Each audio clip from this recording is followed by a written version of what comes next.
Sat Shri Akal. Friends, want to tell you something. Please listen to me carefully. We need the support very much. Do you like the video? Do you think we should continue this channel? I am a new YouTuber. Give me your advice. Tell me, bro. And thank you every day watching my channel. And if you want we should continue our channel, then please suggest me new ideas of videos which we have made for you, which makes it entertaining for you. So yes, please support our channel. It is very helpful for us. Yes, bro. Thank you. And the friends, in the previous video we just only watched the first part of the Kargil war, which had between the India and Pakistan, which was presented by the Khan sir. And now in this video we just present the next part of this video. So let's continue with this video. खत्म हो गया था। अब इनको बर्बाद कर दिया Bharat. INS Vikrant, INS Vikrant उस समय का बहुत बड़ा जहाज था इस साउथ एशिया के देशों का, और यहाँ से उस इतना बड़ा जहाज था कि उसके ऊपर से लड़ाकू जहाजें उड़ती थी। वो एयरफोर्स यहाँ से भी बम मारता था, मिसाइलें मारता था, ऊपर से लड़ाकू जहाजें और हेलीकॉप्टर छोड़ देता था, जो ताकि मुक्ति वाहिनी को कोई दिक्कत ना है। मुक्ति वाहिनी मारती थी और आर्मी पूरी तरह से उसने यहाँ से हमारा विक्रांत ने चटगांव बंदरगाह को तबाह कर दिया। अब बांग्लादेश का देखिएगा वर्तमान में, उस समय तो पूरी पाकिस्तान था, ये चटगांव उस समय पाकिस्तानी आर्मी नेवी का एक बहुत बड़ा केंद्र था। इधर हम लोग ने उड़ा दिया कराची, इधर उड़ा दिया हम लोग ने चटगांव। अब मुक्ति वाहिनी को कोई खास दिक्कत नहीं आ रहा था। अब पाकिस्तान ने कहा कि हर हाल में इस विक्रांत को बर्बाद करो। देखिए ये विक्रांत है, विक्रांत जहाज जो था इस पे से इसके ऊपर देखिए आपको लड़ाकू जहाजें दिखेगी। पीएनएस गाजी को क्या आदेश दिया गया था भाई कि तुमको जाना है और इस विक्रांत को बंगाल की खाड़ी में जाने के बाद इसी में डुबा देना है। अब पाकिस्तान वालों का इतना दिन तो अच्छा था नहीं, भारतीय खुफिया एजेंसी को पता चल गया कि पाकिस्तान की पनडुब्बी वो समुद्र के अंदर अंदर चलती है, उसको साइलेंट किलर कहा जाता है। पाकिस्तान की पनडुब्बी चल दी है पश्चिमी पाकिस्तान से बंगाल की खाड़ी की ओर, ये अरब सागर से बंगाल की खाड़ी की ओर चल दिया। अब विक्रांत को बचाना हर हाल में ज़रूरी था, इसलिए हम लोग विक्रांत को छुपा दिए, मतलब थोड़ा सेफ्टी दे के रखने लगे। और इस पीएनएस गाजी जो था, आप पीएनएस गाजी को देखेंगे, पीएनएस का मतलब था पाकिस्तानी नेवल शिप, पीएनएस गाजी, ये मारने आ गया किसको? विक्रांत को। इस पीएनएस गाजी को अगर कोई मार के डुबा सकता था तो वो था आईएनएस राजपूत। लेकिन ये जो आईएनएस राजपूत आप इमेज में देख रहे हैं, ये उस समय समस्या क्या था इस आईएनएस राजपूत के साथ, क्योंकि इसकी इंजन में कुछ खराबी आ गई थी और ये बिगड़ गया था, और बिगड़ के इसको विशाखापट्टनम पे बनाया जा रहा था, रिपेयर किया जा रहा था, इंजन ही गड़बड़ हो गया। तो भारतीयों का यहीं पे दिमाग काम है। भारतीयों ने सोचा क्यों ना हम पीएनएस गाजी को खुद बुला के लाएं, कहाँ पर? विशाखापट्टनम पे। तो लोगों ने कहा कि भैया ये आएगा विशाखापट्टनम में, क्या आओ आईएनएस राजपूत हमको मार दो।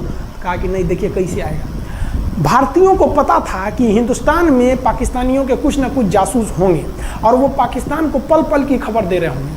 भारतीयों ने क्या किया, आईएनएस विक्रांत के जितने भी अधिकारी थे उनसे कहा कि आप लोग अपने अपने घर फ़ोन कीजिए कि हम विशाखापट्टनम आ रहे हैं, तुम लोग हमको छुट्टी मिला है, विशाखापट्टनम में 10 दिन रुकेंगे, हमारे लिए तुम लोग खाना पीना अच्छा से बनाओ। लड़कों से उन लोगों को खबर खिला दिया। विशाखापट्टनम में जितने मछुआरे थे उनको कहा गया कि आप लोग हट जाइए, बहुत बड़ा जहाज आने वाला है, बहुत बड़ा जहाज विक्रांत आ रहा है, यहाँ पे आप लोग खाली कर दीजिए, आईएनएस विक्रांत आ रहा है। यहाँ पर क्या किया गया, ऑर्डर दिया गया, बहुत सारे फल सब्जी अंडा ब्रेड, कि भैया ये इतने बड़े जहाज के लिए जा रहा है, 6 महीने का खाना चाहिए। ये खबर आग की तरफ फैल गई पाकिस्तानियों को। अब पाकिस्तान में खबर लग गई कि भैया आईएनएस विक्रांत यहाँ नहीं है, आईएनएस विक्रांत विशाखापट्टनम पे है। अरे बकलोलवा, विशाखापट्टनम पर पीएनएस गाजी की मौत यमराज इंतजार कर रहा था आईएनएस राजपूत। ये गधा जो था पीएनएस गाजी, ये मुड़ गया किधर की ओर? विशाखापट्टनम की ओर। और विशाखापट्टनम पर चुपचाप शांति से खड़ा हुआ जहाज आईएनएस राजपूत इंतजार कर रहा था। तो पानी के अंदर अंदर आओ, ये अभी बाहर निकला हुआ है, पानी के अंदर रहती है। और आईएनएस राजपूत देखा कि ये आ रहे हैं, वो आईएनएस राजपूत को मारता कि इससे पहले ही आईएनएस राजपूत मार के तबाह कर दिया पीएनएस गाजी को। पीएनएस गाजी पर को डूबने के बाद पाकिस्तान को बहुत बड़ा सदमा लग गया। पाकिस्तान को ये एहसास हो गया कि अब हम कभी नहीं जीत सकते हैं, क्योंकि ये पीएनएस गाजी अमेरिका से खरीदा हुआ एक बहुत ही शक्तिशाली पनडुब्बी थी। जिसे कोई डुबा नहीं सकता था, और हम लोगों ने उसको इस जहाज से डुबाया जो जहाज खराब हो चुका था, जिसका इंजन खराब था। भारतीय सेना का मोराल पूरे 7वें आसमान पर था और पाकिस्तानी दिन पर दिन बर्बाद हो रहे थे। अब पाकिस्तानियों को लगा अब क्या करेंगे, तो पाकिस्तानियों ने अमेरिका में फ़ोन किया, भैया आप कुछ कीजिए। तो अमेरिका ने ना यूएनओ में मुद्दा उठा दिया, यूनाइटेड नेशन ऑर्गेनाइजेशन, इसकी जो सिक्योरिटी काउंसिल है, सुरक्षा परिषद, इसमें कह दिया पूर्वी पाकिस्तान पर जुल्म कर रहा है, मार रहा है। तो रसिया उस समय हमारा साथ दिया, कहा कि तू देर जानता है जुल्म कर रहा है, भारत जो कर रहा है सही कर रहा है, हम इस प्रस्ताव के खिलाफ में वीटो करते हैं। वीटो अगर कोई देश, 5 देश को वीटो है, इस पर अलग चर्चा करेंगे, अगर किसी ने वीटो कर दिया तो वो प्रस्ताव रद्द हो जाता है। तो पाकिस्तान की एक और उम्मीद यहाँ पर अपना दम तोड़ दी। अब पाकिस्तान कहा अमेरिका से कि भैया आप ही हमको बचा लीजिए। तो अमेरिका ना पाकिस्तान की ओर से भारत पर हमला करने के लिए अपना सबसे खतरनाक जहाज भेज दिया, 7वां बेड़ा। देखेंगे 7वां बेड़ा को, अगर इतना भयानक था 7वां बेड़ा, ये अमेरिका का साथ अकेले चलता ही नहीं था, इतनी पूरी फौज के साथ, नेवी के साथ चलता था। ये किस लिए आया था? विक्रांत को डुबाने के लिए, और इसका साइज विक्रांत से डबल था, इसके आगे विक्रांत नहीं टिक पाता। अब इंदिरा गांधी भी टेंशन में रह गई। ले, तब उस समय इंदिरा गांधी को याद आया कि भैया हमारा एक और तो हम समझौता करके आए हैं, अगर अमेरिका पाकिस्तान का साथ दे सकता है तो रूस से हम भी तो समझौता करके आए हैं। तो भारत ने रूस को कहा कि भैया अमेरिका इतना भयानक 7वां बेड़ा भेज दिया, आप हमारी मदद कीजिए। तो रूस ने कहा टेंशन क्या लेते हो, देखो हम बोलते हैं। रूस ने परमाणु पनडुब्बी भेज दी और रूस ने अपना 40वां बेड़ा भेज दिया। आप देखेंगे ये रूस का 40वां बेड़ा है, ये अपने भारी भरकम जहाज़ों के पूरे ग्रुप के साथ चल दिया, कहा कि चल भैया देखते तुमको कौन मारेगा भारत को। और अमेरिका को सीधा कह दिया कि भैया विक्रांत पर अगर आपने हमला किया तो ये हमला हम रूस पर हमला मान लेंगे। यहाँ पर खड़ा था भारत का विक्रांत और उसकी सपोर्ट में खड़ा था रूस का 40वां बेड़ा। और रूस ने यमन से अपनी एयरफोर्स को भी कह दिया था कि भैया तुम भारत की देखभाल करना। तो भारत की सुरक्षा के लिए इतने लोग, और अमेरिका अपना 7वां बेड़ा लेके यहाँ मुंह देख रहा था, और ब्रिटेन ने भी अपने ईगल नाम के बेड़ा को भी भेज दिया था। तो ये 2 लोग हमारे खिलाफ आ गए थे लड़ने के लिए। कितना, अब बताइए, हम लोग बांग्लादेश की भलाई सोच रहे थे, और अमेरिका का 7वां बेड़ा और रूस का ब्रिटेन का ईगल हम लोग के खिलाफ था, और हमारा अपना विक्रांत और रूस की एयरफोर्स और उसकी 40वां बेड़ा हमारे साथ थी। ये पूरी तरह से बाउंड्री बना दिया था 40वां बेड़ा। 40वां बेड़ा का कहना था कि भैया हमारे जहाज पर ऑटोमेटिक मिसाइल लगी है, तुम अगर इधर आओगे तो हम मार देंगे तुमको ऐसे ही। रूस ने अपनी सारी पनडुब्बियों को ऊपर उठा दिया समुद्र के ऊपर, ताकि सैटेलाइट से और दूसरी निगरानी से देखा जा सके, और यही हुआ भी। वो लोग रूस के इतने खतरनाक जहाज़ों के ग्रुप को देख कर घबरा गए, इतना घबरा गए कि ब्रिटेन ने कहा था we are too late. Britain का ईगल बेड़ा अमेरिका के 7वां बेड़ा से कह रहा है कि रे उधर मत जो, बहुत देर हो गया है, वो पहले पहुंच गया है रूस, अब मारेगा वहीं तबाह हो जाओगे यहाँ पे। तो 7वां बेड़ा ने धमकी दिया कि हमारे जहाज में परमाणु बम लदे हुए हैं। तो 40वां बेड़ा ने रिप्लाई किया था कि हम भी जब चले थे ना तो परमाणु बम लादे के चले थे, और गिनती जब कर रहे थे तो हम भी गिनती किए थे 250 हमारे पास भी परमाणु बम था, लेकिन इतना ज़्यादा था कि सोचे कि कौन गिनेगा, बाद में गिनेंगे, आ जाओ देखते हैं किसके पास कितना है।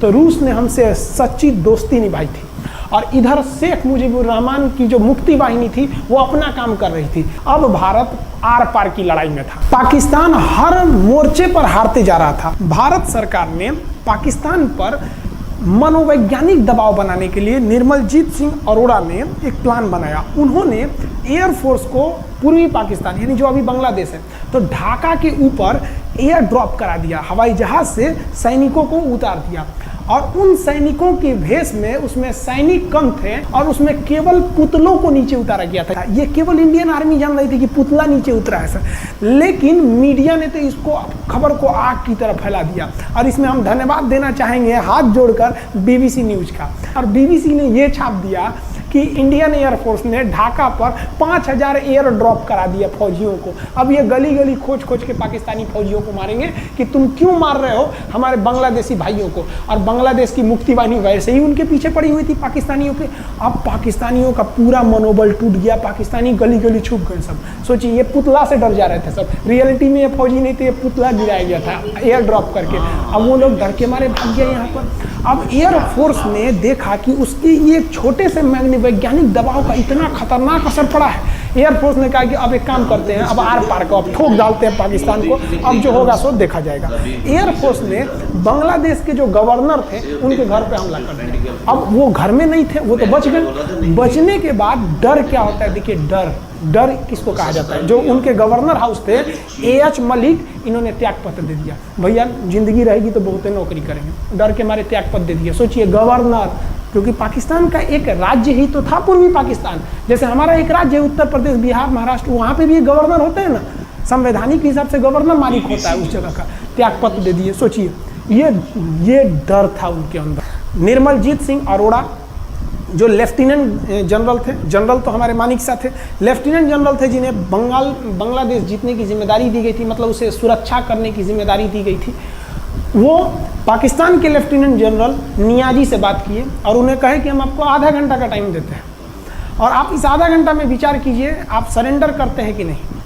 अगर आप सरेंडर कर देंगे तो हम आपको गारंटी देते हैं कि आपके सैनिकों को जिंदा रखा जाएगा, और अगर आप हमारी बात को नहीं मानेंगे, देखिए गवर्नर साहब के घर है, कोई ठीक नहीं है, आपके घर पे भी यही हो जाएगा।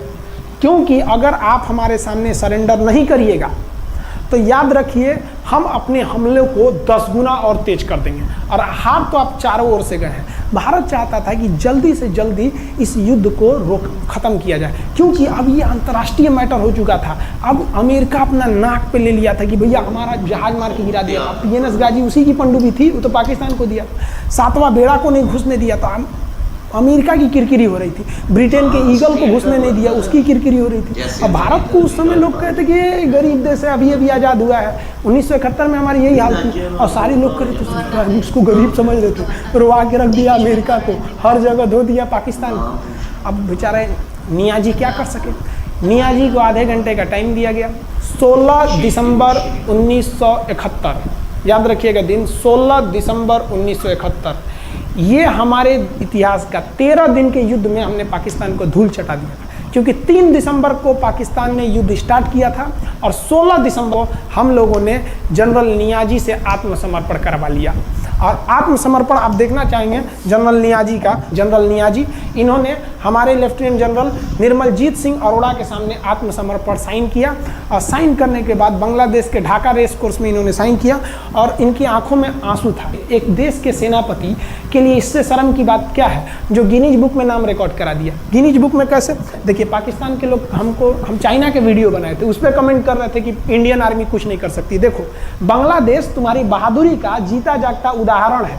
तुम्हारे यहाँ का 93,000 फौज, सोचिए 93,000 सैनिक पूरी दुनिया में आज तक आत्मसमर्पण नहीं किया। ये 93,000 लोगों ने आत्मसमर्पण कर दिया। देख लीजिए, ये अपना बंदूक फेंक दिए, अपने स्टार नोच के उतार दिया कि भैया हम लीजिए आत्मसमर्पण कर रहे हैं, बेल्ट उतार के दे दिया, अब चलिए जहाँ ले जा रहे हैं, जितना लाठी मारना है हमारी, आत्मसमर्पण। ये वही पाकिस्तान है, याद रखिए। आप याद कीजिए, हमारे 120 सैनिकों ने आपको धूल चटा दिया था लोंगेवाला में। केवल 2 सैनिक मरे थे लोंगेवाला में, और पूरी की पूरी आपको भगा दिया था 4 दिसंबर को ही।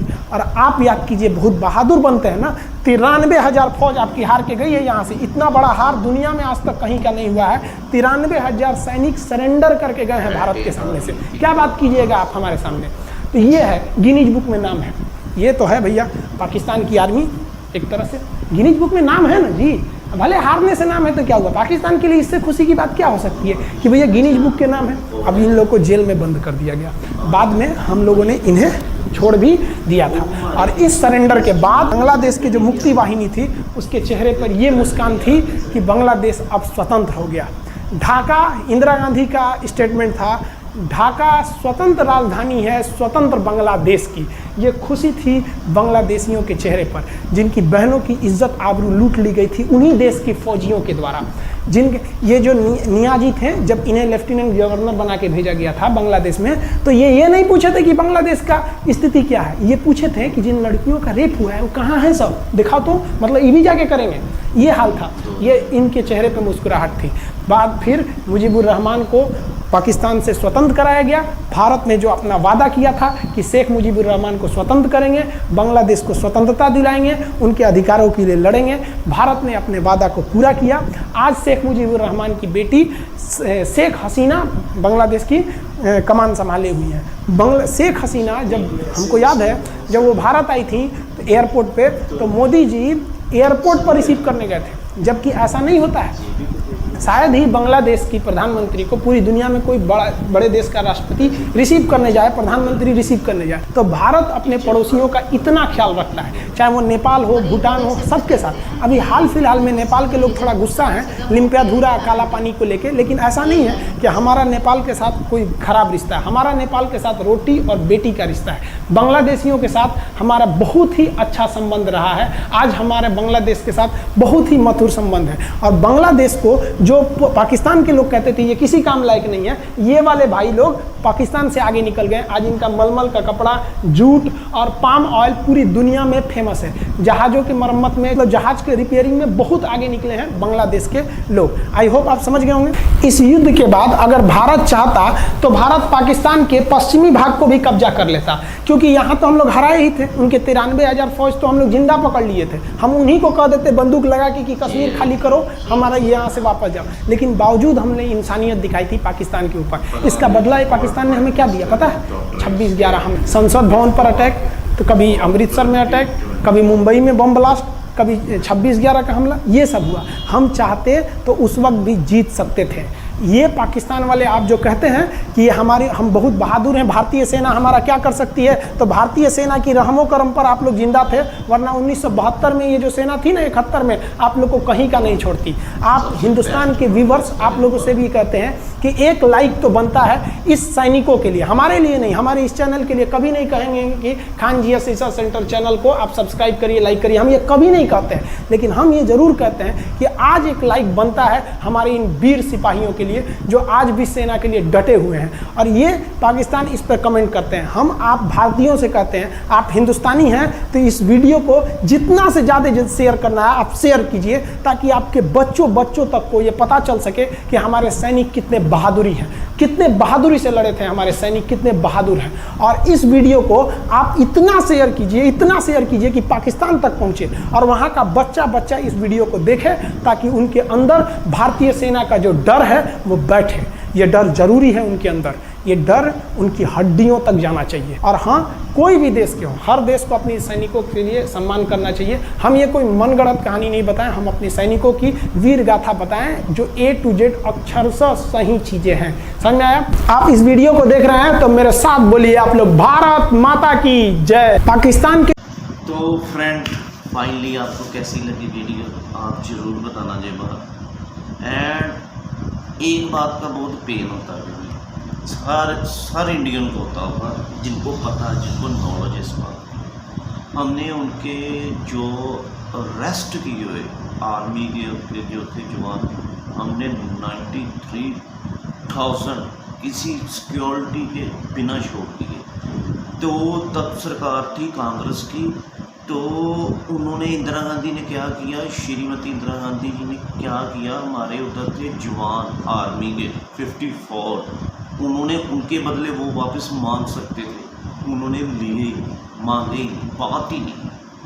तो वो हमारे उधर जो 54 हमारे आर्मी के जवान थे वही मर गए, पता ही नहीं था वो कहाँ गए, क्या, उनका हिस्ट्री में कहीं भी नहीं है। बस उनका नेम है कि जे जवान थे वो वाले 54। क्यों इतने बड़े 93 यार आप छोड़ रहे हो, तो 54 तो वो छोड़ ही देंगे। आप उनसे डिमांड तो करो, टेबल टॉक तो करो, 1 to 1 बात तो करो उनसे। उन्होंने एक बार भी बात नहीं की और उनके 93 यार उनके कहती जो इधर थे छोड़ दिए, उनके अपने 54 थे जो वो मरने के लिए छोड़ दिए। हर इंडियन का जान के इतना गुस्सा भी आएगा। मेरे को जब पता चली थी ना जी बात, मेरे को इतना गुस्सा आया था ये जान के कि हमारे क्या थे, 53 जाने थे, सिर्फ छिड़ा सकते थे। 93,000 के मुकाबले क्या थे, कुछ भी नहीं थे, तो छिड़ा लेते, वो बात तो करते उनके साथ बैठ के टेबल पे। उन्होंने बोलते एक बार उस बात के जिक्र ही नहीं। मेरे को इतना पिंच होता ना, मेरे को पता हर एक इंडियन को, एवरी इंडियन इतना पिंच होगा जो बात सुन के बहुत ज़्यादा फील होगा।